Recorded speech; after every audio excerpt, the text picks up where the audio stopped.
Good morning बच्चों। मैं रंजना सिंह, संकाय सदस्य डाइट गुमला। आज आपको पढ़ाऊंगी कक्षा 10 की अंग्रेजी विषय का पहला पाठ। उस पाठ का नाम है अ लेटर टू गॉड, मतलब भगवान को एक पत्र। ये लिखा गया है जीएल फ्लुएंट्स के द्वारा। तो इस पाठ को पढ़ने से पहले हम लोग थोड़ा सा जानेंगे। बिफोर यू रीड, इस पाठ को शुरू करने से पहले हम थोड़ा सा इसके बारे में जानेंगे कि ये जो गद्यांश है वो किसके बारे में है, किस पर आधारित है। दे से फेथ कैन मूव माउंटेन्स। तो ये ऐसा कहा जाता है कि अगर विश्वास हो तो पहाड़ों को भी हिलाया जा सकता है, मूव किया जा सकता है। But what should be put our faith in, लेकिन हमें किन चीज़ों में विश्वास रखना चाहिए। This is the question this story delicately poses. तो ये कहानी इसी क्वेश्चन का बहुत ही विनम्रतापूर्वक, बहुत ही मासूमियत से जवाब देती है। Lencho is a farmer who writes a letter to God when his crops are ruined. तो लैंको जो है एक फार्मर था, एक किसान था, जो कि ईश्वर को पत्र लिखता है तब जबकि उसकी फसल बर्बाद हो जाए। रुइन मतलब बर्बाद हो जाती है। Asking for 100 पेसोज। तो वो ईश्वर से 100 पेसोज की डिमांड करता है, मांग करता है। पेसोज एक प्रकार की मुद्रा है, जैसे हमारे देश में रुपया होता है, वैसे किसी दूसरे देश में इसको पेसोज बोला जाता है। Does Lencho's letter reach God. तो क्या लैंको का पत्र ईश्वर के पास पहुंचता है। Does God send him the money. क्या ईश्वर उसे पैसे भेजते हैं। Think what your answer to this question would be. आप सोचिए आपका उत्तर क्या हो सकता है, कुछ भी हो सकता है। And guess how the story continues.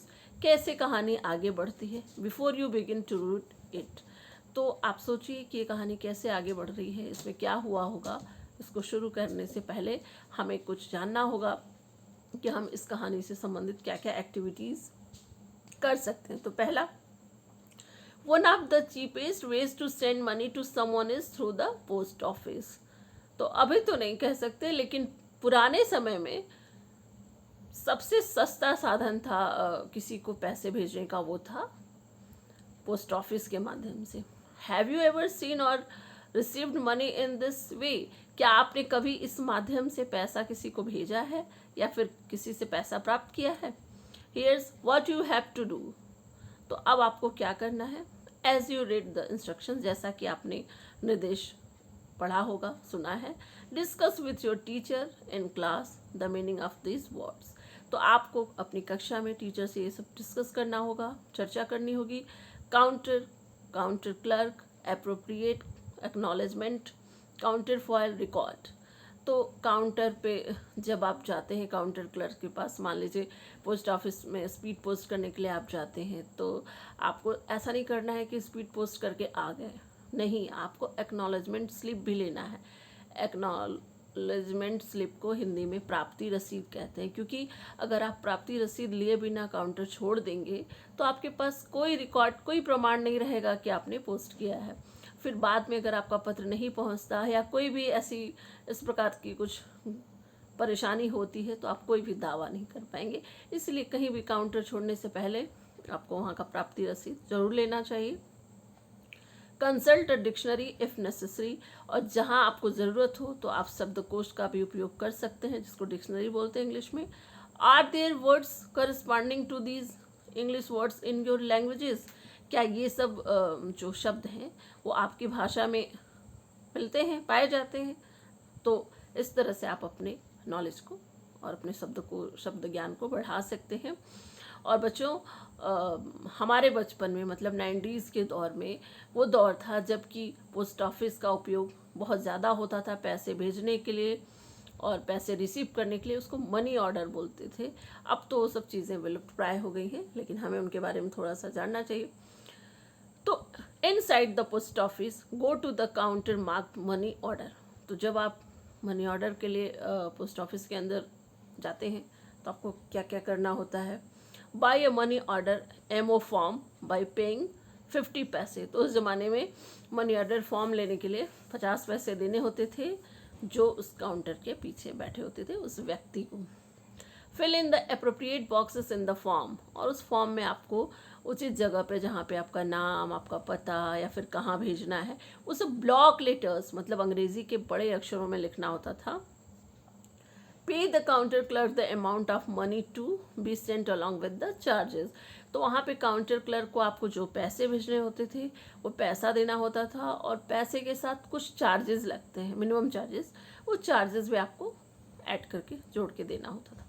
Take back the MO acknowledgement counter file for your record, और जहाँ मैंने पहले बताया कि आपको अपने रिकॉर्ड के लिए, आगे की प्रक्रिया के लिए, आगे की आपकी सुरक्षा के लिए आपको हमेशा एक्नॉलेजमेंट रिसीट लेना चाहिए, रसीद, प्राप्ति रसीद रखनी चाहिए।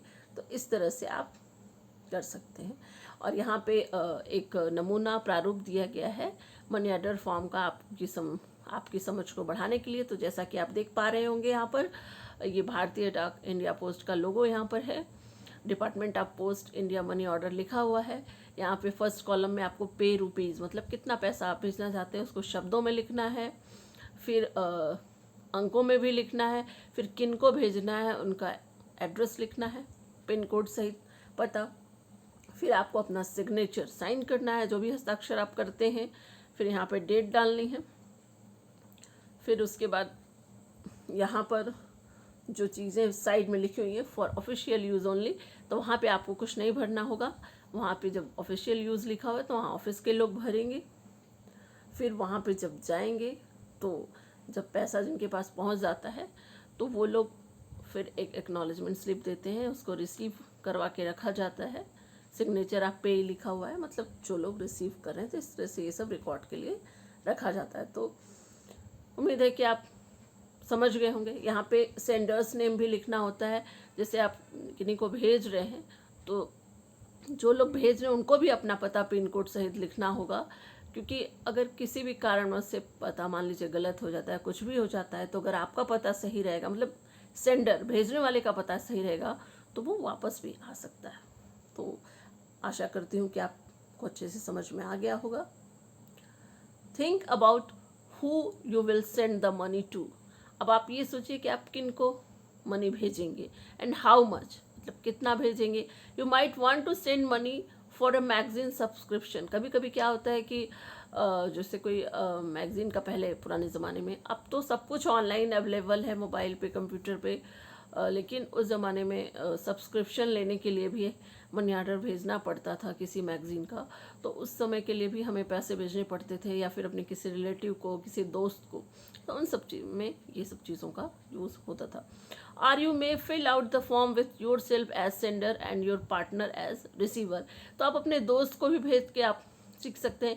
Use a part of your pocket money and submit the form at the nearest post office. आप अपनी पॉकेट मनी का यूज़ करके भी फॉर्म को सबमिट कर सकते हैं अपने नज़दीकी पोस्ट ऑफिस में, डाकघर में। It's done see how your partner enjoys getting money by post. और इस तरह से आप देख सकते हैं कि कैसे आपका दोस्त खुश हो जाता है मनी प्राप्त करके, किसके द्वारा, मनी ऑर्डर या पोस्ट ऑफिस के द्वारा। Notice that the form has 3 parts. लेकिन ये आपको हमेशा ध्यान देना होगा कि उस फॉर्म के 3 भाग होते हैं। पहला द मनी ऑर्डर फॉर्म, दूसरा होता है कि the part of official use, official use, और तीसरा होता है एक्नॉलेजमेंट रिसीट, मतलब प्राप्ति रसीद। What would you right in the space of communication, space for communication. और जो स्पेस फॉर कम्युनिकेशन मतलब जो एड्रेस लिखने के लिए जो जगह बनी होती है, वहाँ पे आपको क्या लिखना है वो भी आपको इंश्योर कर लेना होगा पहले ही, नहीं तो फॉर्म गलत भी हो सकता है। Now complete the following statements. In addition to the sender, the form has to be signed by the sender. Sender का साइन होगा। The acknowledgement section of the form is sent back by the post office to the receivers after the sign of the receiver. तो दोनों तरफ से sign लेके postman करते हैं। The space for communication section is used for address. The form has 6 sections. The sender needs to fill out money order section and receiver section and sender section also. तो इस तरह से पूरी तरह से कंप्लीट करके हम जब भेजेंगे तो कोई प्रॉब्लम नहीं होगी। अब हम शुरू करते हैं कहानी। The house, the only one in the entire valley, set on the crest of a low hill. तो जो घर था वो कहाँ पर था? एकदम पूरी वैली मतलब घाटी के नीचे हिस्से में, एकदम जो जिसको बोलते हैं तराई क्षेत्र, मतलब घाटी के नीचे वाला हिस्सा जो होता है, उस घाटी में थोड़े पहाड़ ऊपर होते हैं, उनके नीचे जो होता है उसको घाटी वाला इलाका बोलते हैं। तो वहाँ पे घर था। From this height one could see the river and the field of ripe corn dotted with the flowers।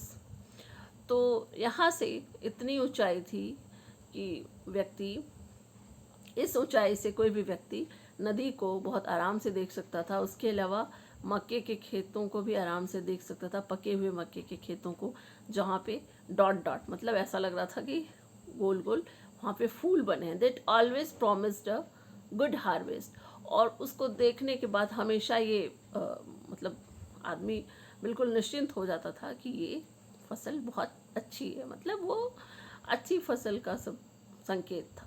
The only thing the earth needed was a downpour और एटलीस्ट अ शार। लेकिन एक ही चीज़ थी जो धरती के लिए बहुत ज़रूरी थी, वो क्या थी? थोड़ा सा पानी की आवश्यकता थी, सिंचाई की आवश्यकता, लेकिन बहुत ज़्यादा नहीं, थोड़ा सा, जैसे शावर मतलब बौछार टाइप का, हल्की सी।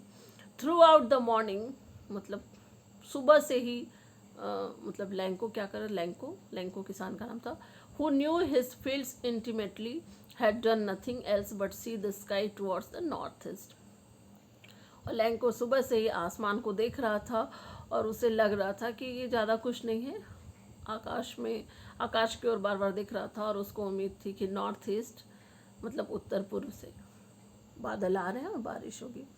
Now we are really going to get some water women. और वो बार बार बोल रहा था, वहाँ पे एक स्त्री थी उससे, कि लगता है कि आज बारिश हो जाएगी, बारिश होने वाली है और पानी मिलेगा। जैसा कि हम आपस में बात करते हैं, जब बारिश नहीं होती है तो आकाश की तरफ देखते हैं, आपस में हम लोग चर्चा करते हैं कि आज मौसम बन रहा है, बादल काले हो रहे हैं, लगता है बारिश होगी। ये आम बोलचाल की भाषा में हम अपने घरों में भी ये चर्चा करते हैं। The woman who was preparing supper replied. एक महिला थी जो कुछ तैयार कर रही थी, उसने उत्तर दिया, यस गॉड विलिंग, हाँ लगता तो है कि बारिश होगी, ऐसी ईश्वर की इच्छा है।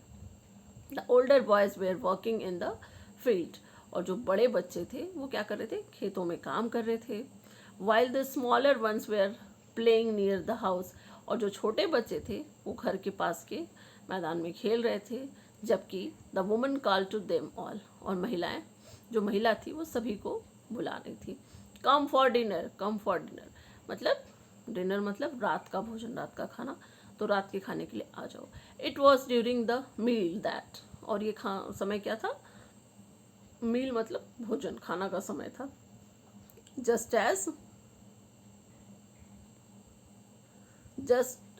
As Lencho had predicted. और जैसा कि लैंको ने पूर्वानुमान किया था, big drops of rain began to fall. बारिश की बड़ी बड़ी बूंदें गिरनी शुरू हो गई थी। In the north east huge mountains of clouds could be seen approaching. और नॉर्थ ईस्ट मतलब उत्तर पूरब से बड़े बड़े जो बड़ा सा पहाड़ था उसके ऊपर से बादल गुजर रहे थे और बारिश अप्रोच कर रहे थे, मतलब ऐसा देख के लग रहा था कि अब बारिश हो सकती है।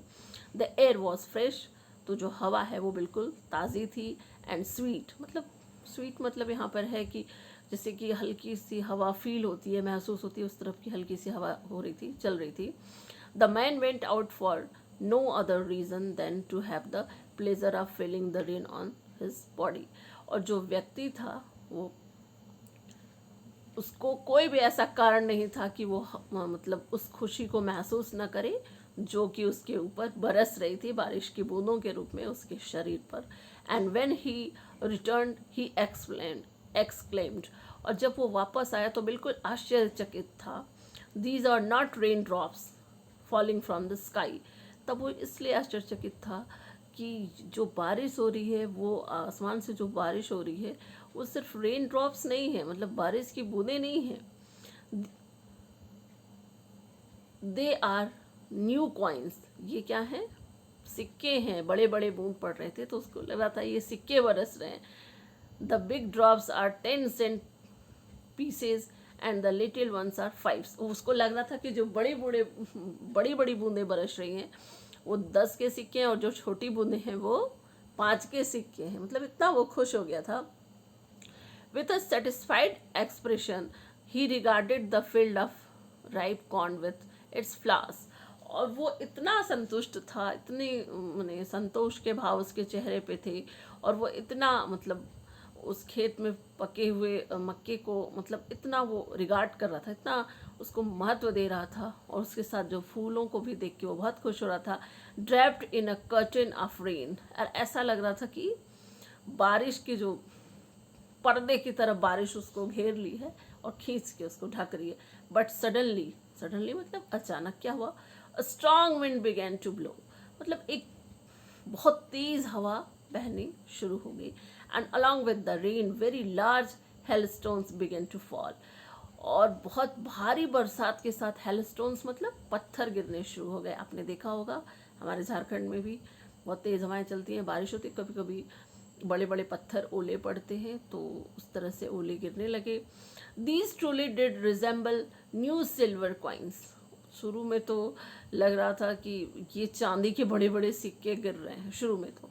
द बॉयज एक्सपोजिंग देमसेल्व्स, और आप देखते होंगे कि आप भी ऐसा करते होंगे कि जब इस तरह से पत्थर गिरते हैं तो शुरू में तो बच्चे बहुत एंजॉय करते हैं, बर्फ से खेलते हैं, बहुत अच्छा लगता है, तो ऐसे ही वो बच्चे करने लगे थे। Ran out to collect the frozen pearls, और जो वो जमी हुई फ्रोजन मतलब बिल्कुल जमी हुई जो मोती जैसे वाइट वाइट दिख रहे थे उनको बच्चे कलेक्ट करने लगे, जैसा कि हम सभी के घरों में बच्चे करते हैं। It's really getting bad now, लेकिन एक्सक्लेम्ड द मैन, अब वो व्यक्ति बहुत ज़्यादा आश्चर्यचकित हो गया, और अब उसको ये एहसास होने लगा कि ज़रूर अब कुछ बहुत बुरा होने वाला है।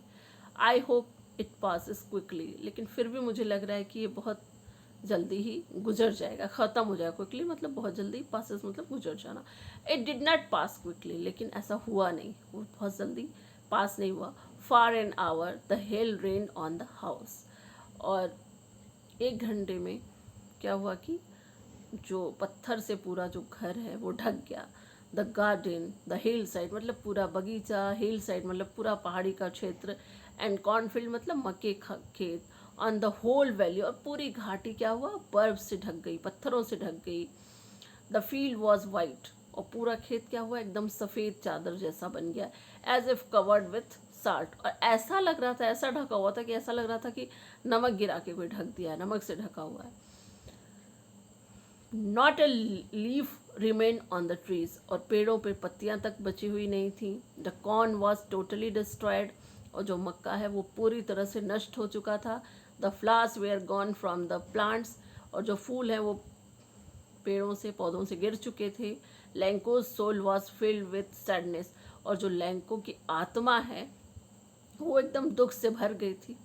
When the storm had passed, और जब तूफान खत्म हो गया, he stood in the middle of the field and said to his sons, तो वो जब ये सब तूफान खत्म हो गया तो वो बिल्कुल खेत के बीच में खड़ा हो गया और अपने बच्चों से कहा, अ plague of locust would, locust एक प्रकार का कीड़ा होता है जो कि मतलब ग्रुप में हमला करते हैं खेतों पे और काफ़ी फसलों को नुकसान करते हैं। तो अ plague of locust would have left more than this, तो उसने कहा कि इस तूफान से जितना कुछ बचा हुआ है, अगर वो लोकस्ट मतलब टिड्डियों का जो झुंड आ जाता है फसल को खाने, उसमें भी इससे ज़्यादा बचता है, मतलब इतना बुरा हुआ था। The hail has left nothing, इस तूफान ने कुछ भी नहीं छोड़ा। This year we will have no corn, इस साल हमारे पास बिल्कुल मक्का नहीं होगा। That night was a sorrowful one, sorrowful मतलब बहुत दुख भरी, तो वह रात क्या हो गई, बहुत दुख भरी रात साबित हुई। All our work for nothing, लेकिन हमने जो भी काम किया सब क्या हुआ, बेकार हो गया, बर्बाद हो गया, कुछ हासिल नहीं हुआ। There is no one who can help us, और यहाँ पर कोई भी ऐसा नहीं है जो हमारी मदद कर सकता है। We will all go hungry this year, इस वर्ष हम लोग भूखे ही रहेंगे। अब हम बच्चों थोड़े से आपकी समझ चेक करते हैं, ओरल कम्प्रीहेंशन चेक करते हैं कि क्या आपको समझ में है। What did Lanco hope for, तो शुरू में लैंको को क्या उम्मीद थी, पहले तो लैंको को बारिश की उम्मीद थी। Y did Lencho say the rain drops were like new coins, क्योंकि वो बहुत खुश था, उसको लग रहा था कि इससे फसल बहुत अच्छी होगी और मतलब ये बारिश की जो बूंदें हैं ये सीधे फसल को पैसे में बदल देंगी। How did the rain change, लेकिन कैसे मतलब वो बारिश चेंज होगी। What happened to Lencho's fields, Lencho के खेत में क्या हुआ, आप कहानी पढ़े होंगे तो आपको समझ में आएगा कि हेल स्टॉर्म आ गया, मतलब आंधी तूफान, ओलावृष्टि, पत्थर पड़ने लगा। What were Lencho's feelings when he the hail stop, जब बारिश, पत्थर और तूफान ये सब बंद हुआ तो लैंको क्या महसूस किया। लैंको ये महसूस किया कि अब पूरी फसल बर्बाद हो गई है, अब कुछ मक्का नहीं रहेगा, हम पूरे साल भूखे रहेंगे। But in the hearts of all who lived in the solitary house in the middle of the valley, लेकिन उस वैली घाटी में रहने वाले सभी लोगों के हृदय में क्या था, there was a single hope, सिर्फ एक उम्मीद थी, किससे, हेल्प फ्रॉम गॉड, ईश्वर से उम्मीद थी और किसी से उम्मीद नहीं थी, क्योंकि सभी लोग बिल्कुल अकेले पड़ चुके थे। डोंट बी सो अपसेट, इतना अपसेट, दुखी नहीं होना चाहिए। Even though this seems like a total loss, जबकि ये पूरा नुकसान दिख रहा है, फिर भी रिमेंबर, याद रखिए, no one dies of hunger, कोई भी भूख से नहीं मरता है। दैट वॉज दे से, दैट्स वॉट दे, ये क्या सभी लोग हैं, no one dies of hunger, कोई भी भूख से नहीं मर सकता। All through the night Lencho thought only of his one hope, और पूरी रात लैंको सिर्फ एक ही उम्मीद के बारे में सोचता रहा, द हेल्प ऑफ गॉड, ईश्वर की सहायता के बारे में। Whose eyes as he has had been instructed see everything, उसको, उसकी आंखें सिर्फ ईश्वर को याद कर रही थी, ईश्वर पे भरोसा कर रही थी और सब कुछ वो देख रहा था। Even what is deep in one's conscience, क्या सबके मन में चल रहा है वो सब वो महसूस कर रहा था बहुत गहराई से। Lanco was an ox of a man, तो लैंको क्या था, एक आदमी के लिए, was an ox of a man, वो एक तरह का बैल जैसा था, working like an animal in the fields, तो लैंको इतनी खेतों में मेहनत करता था जितना कि एक बैल करता है, तो वो बैल जैसी मेहनत करता था, वो जानवर जैसा काम करता था अपने खेतों में। But still he knew how to write, लेकिन फिर भी वो जानता था कि क्या लिखना है, कैसे लिखना है। द फॉलोइंग संडे, तो आने वाले रविवार को, एट डे ब्रेक, जब दिन में वो अपने काम से ब्रेक लिया होता, he began to write a letter, तो उसने एक पत्र लिखना शुरू किया, which he himself would carry to town, और फिर वो खुद ही शहर गया, and place in the mail, जहाँ पे उसको भेजना था वहाँ मेल करने, मतलब भेजने गया चिट्ठी को। It was nothing less than a letter to God, तो ये क्या था, ये कुछ भी नहीं था, ये ईश्वर को पत्र लिख रहा था। तो बच्चों आज के लिए इतना, अब अगली क्लास में हम जानेंगे कि उसने कैसे ईश्वर को पत्र लिखा और उस पत्र का कैसे जवाब आया और क्या हुआ। आज के लिए इतना ही, बहुत बहुत धन्यवाद।